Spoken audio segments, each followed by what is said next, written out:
What's good, ladies and gentlemen of YouTube? JDaisy here with the JDaisy Gaming Channel, here with a little special video. This is something I haven't yet done, but I thought it would be kind of fun. We're nearing on the 300th episode, or video out. Been doing this for over a year now. I'm closing in on 1,000,000 views, so I thought I'd do a little bit of a celebration video and comment to a few comments I have on a couple of different videos. Some are a little bit older and some aren't. Just, I see people do this all the time, so I thought it'd be fun. I really don't give into commenting on comments because there's a lot of hate out in the world, and if you give into one, you have to give into a whole bunch. But I thought I'd give into a few of these ones that I always wanted to reply to, but I never did. The first two, we're doing two together because they're from the Heliborne review, come from Pilot Jasp and K Evans. We'll go with the first one since he was first. He says, "You are right, it makes no sense to play the game alone yet. The devs are going to add cooperative game modes that might also be fun alone, but you missed to show the different special soldiers that can be dropped." And then he lists off those, more squads and such. The game gets more and more tactical gameplay when there's more players online. This game is great fun.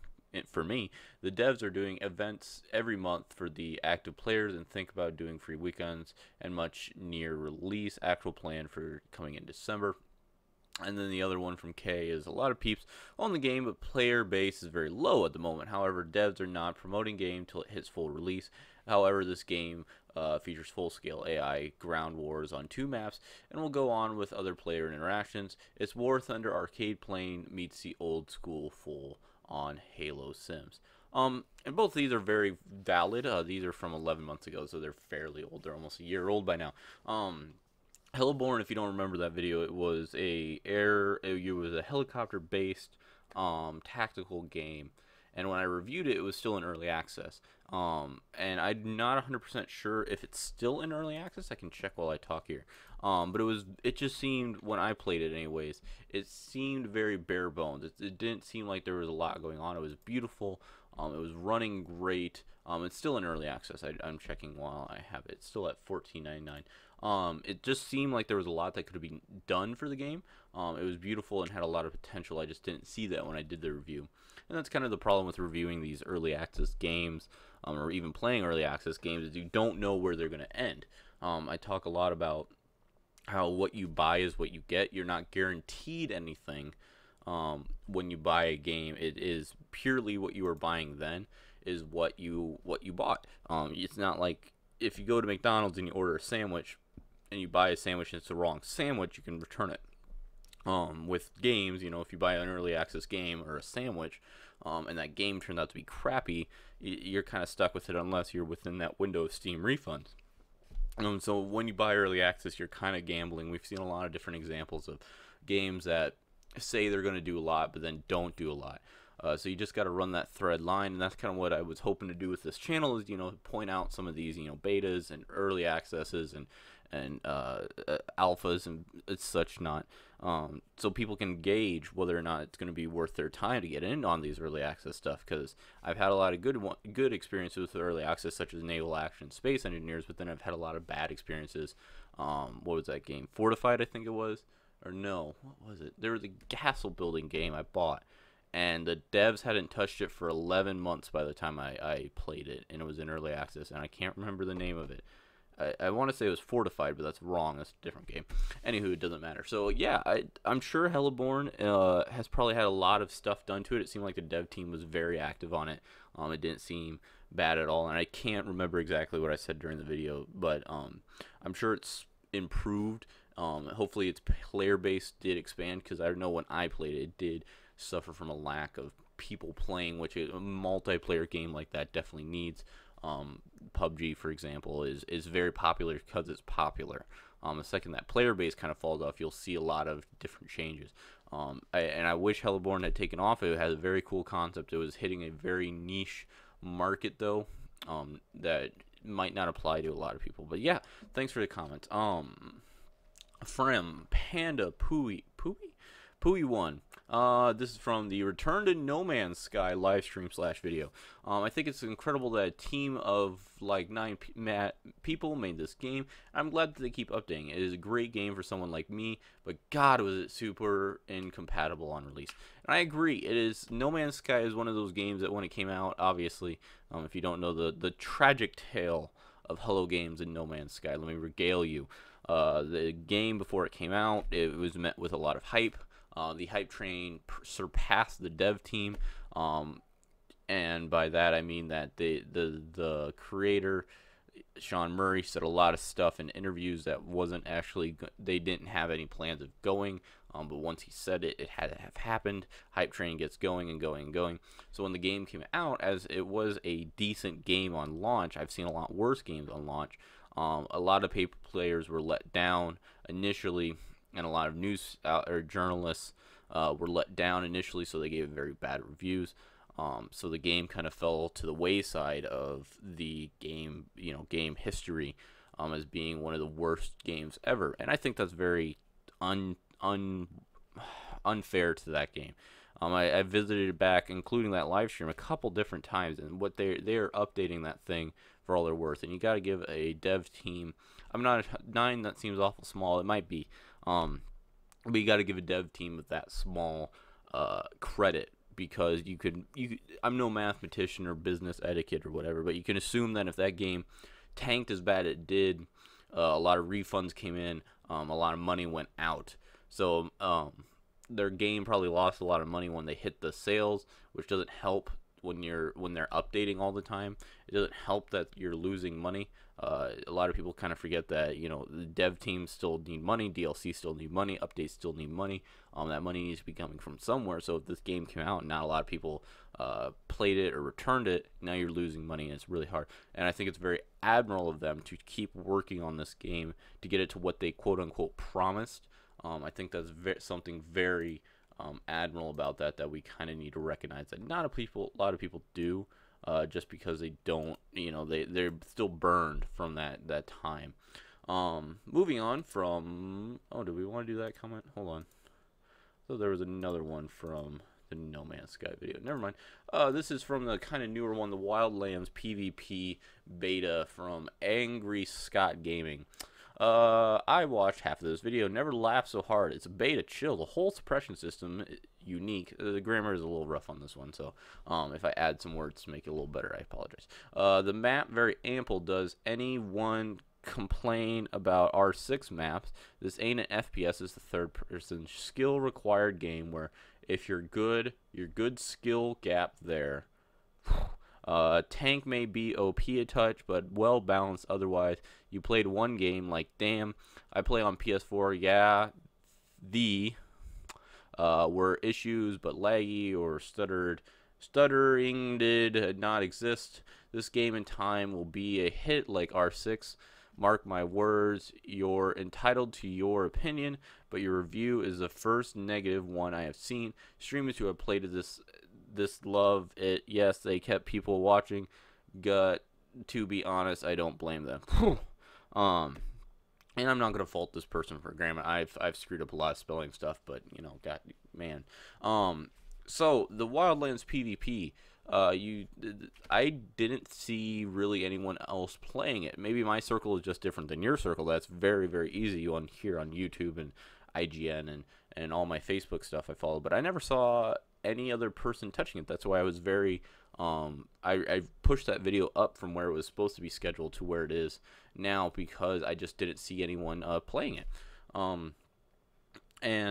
So I will be impressed, sir, if this game goes as well as Rainbow Siege 6. Rainbow Siege 6, one of my most beloved games, is going on, we're on season 2 of it, so year 2 of that game, and it's still getting updates, still having a massive player base.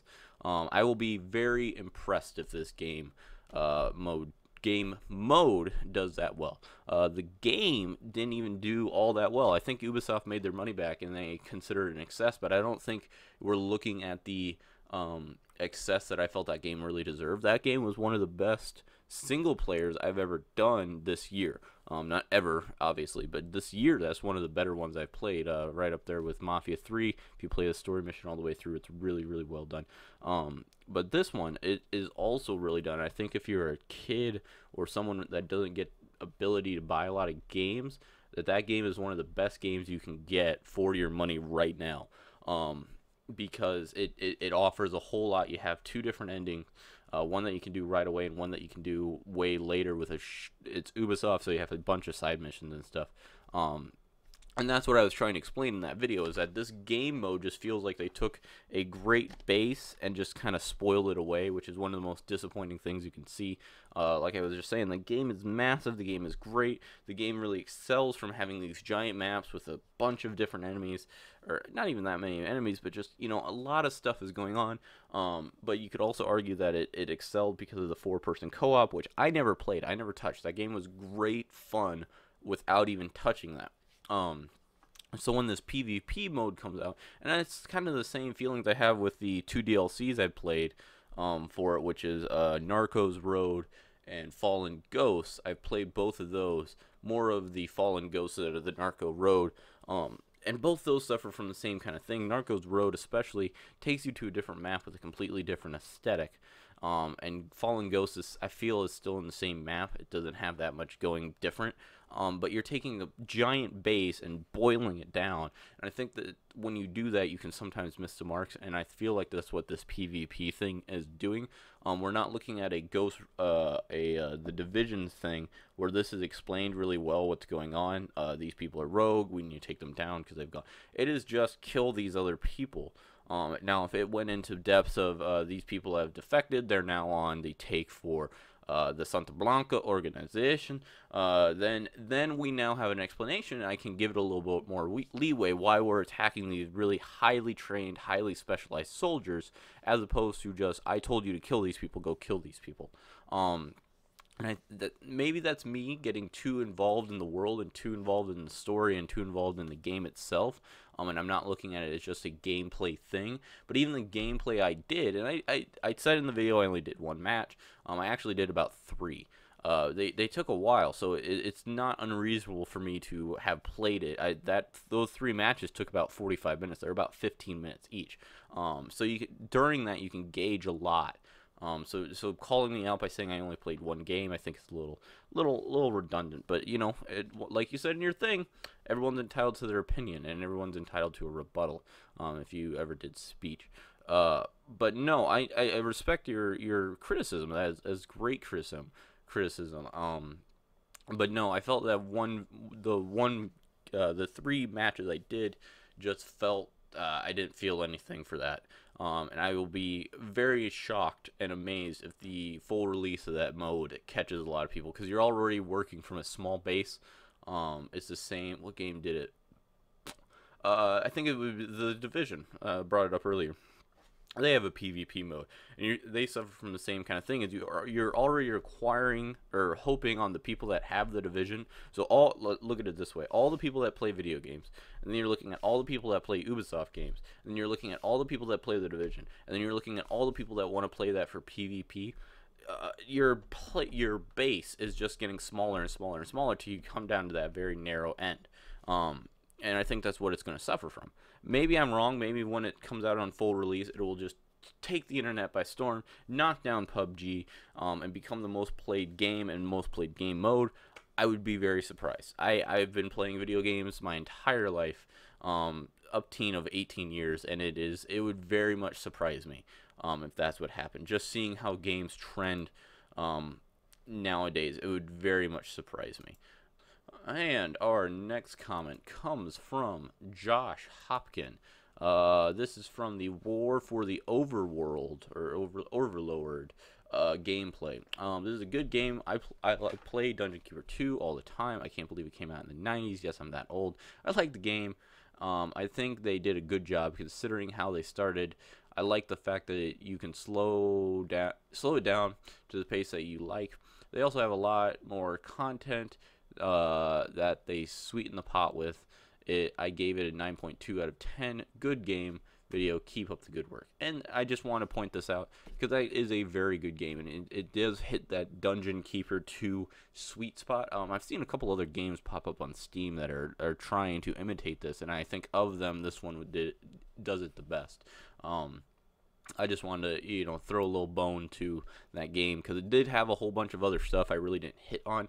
There's a wide, I don't know if you want to call it DLC or season pass stuff, I think. Hopefully I'm thinking the right game. There's a lot of games I'm trying to remember. But I think it was this game that had a whole bunch of DLC or season pass stuff, that maps that you can get that are quite entertaining to play, that offer a lot of different playability, and with the multiplayer, it hits a lot. I won't speak too much on this comment. I just wanted to throw this out there that the game is still really good. And if you're looking for a game to get that's not all that expensive, this is definitely one. Especially if you are a big fan of the 90s and you want to hit up that 90s nostalgia. Now, if only we could get a modern day take on like Theme Hospital, or my dream would be if we could get a Zoo Tycoon. Oh, that would be the greatest for me. That would be the game. And moving on to the next one. This is from Emily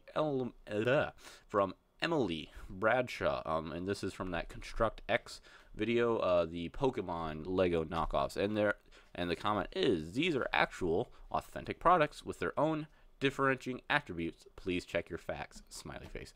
I'm not going to be mean and say that this person sounds like they are they work for that company, because that would be belittling them. But I never said that these are not a thing. These are products. I mean, I bought the damn things. They're on sale. Of course, they're authentic products. I pointed out a lot of their differing attributes. They have they have actuators on their joints, and they are cute. They're hitting a niche that Lego doesn't hit. And they make great desk toys. I have them on my desk right now. I have squirrels staring right at me. They are great little things for what they are, but if you grew up with Lego, which I think a wide majority of us did, these just, they make you giggle. I'm not saying they're worthless by any means. Shit, I played with Mega Bloks a lot as a kid, which you could argue are knockoff Lego, but they worked with Lego, so I played a lot with them.